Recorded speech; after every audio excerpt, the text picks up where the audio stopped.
Qatar Gulf threatens cash crisis for Gaza. In a playground in Sheikh Hamad City, children shriek with delight, while their parents chat in the cool shade of their peach-colored flats. This huge housing project, now one of the most desirable addresses in Gaza, was built since 2012 with money from Qatar and named after the former ruler of the wealthy Gulf state. So far, more than 2,000 Palestinians, mostly low-income families, have moved in. The complex has a new school, shops, an impressive mosque and plenty of greenery. There is a constant whir of construction noise as more buildings are erected. But as the regional crisis over Qatar escalates, Palestinians here, as elsewhere in the impoverished territory, fear the loss of their major donor and ally.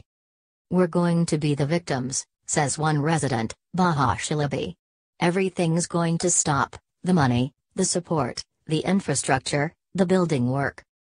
In recent years, Qatar has spent hundreds of millions of dollars on new homes, a hospital and main roads in the Gaza Strip. It has pledged about $1 billion, £780 million, more. It is not yet clear how its projects will be affected by the ongoing row with Saudi Arabia and other Gulf Arab countries. They are trying to economically isolate Qatar, accusing it of fostering terrorism, a charge the emirate strongly denies. However, the engineer in charge of fixing Gaza's main north-south road warns of the possible wider implications of any cuts. "We have hundreds of workers, all supporting families," says Hanafi Sadallah.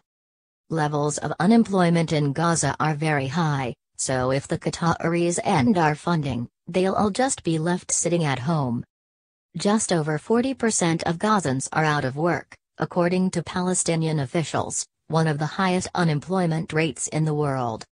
One of Saudi Arabia's demands has been for Qatar to stop backing Hamas, which runs Gaza. The Islamist group took over by force a decade ago, ousting Palestinian Authority (PA) security forces, a year after Hamas won legislative elections. Hamas leaders insist that Qatari help to Gaza has been primarily charitable. "The houses that were built are not for Hamas, the streets that were asphalted are not for Hamas," one senior figure, Mahmoud Sahar, tells the BBC. "The humanitarian institutions, hospitals and schools, they're also for the Palestinian people. All attempts to hitch Hamas to Qatar are wrong and void." Israel says Hamas has also used foreign funding to bolster its military infrastructure, which its blockade aims to keep from strengthening. To try to prevent any such accusations against its projects, Doha set up its own coordination office in Gaza and deals directly with contractors or works with UN agencies. Nevertheless, Qatar's initiatives have buoyed Hamas through difficult times, the tight border restrictions imposed by both Israel and Egypt, and 3 bloody conflicts with Israel. There has also been political and diplomatic support from Doha.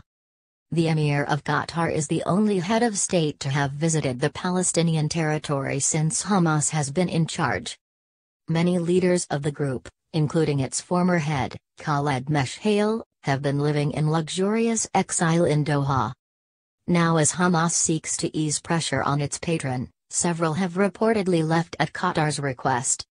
Last month, the group also announced a new policy document in Doha, which tempered its long-held position against accepting an interim Palestinian state, and made no mention of its parent organization, the Muslim Brotherhood. The Brotherhood has been categorized as a terrorist group by Egypt, Saudi Arabia and the United Arab Emirates. "We are Qatar."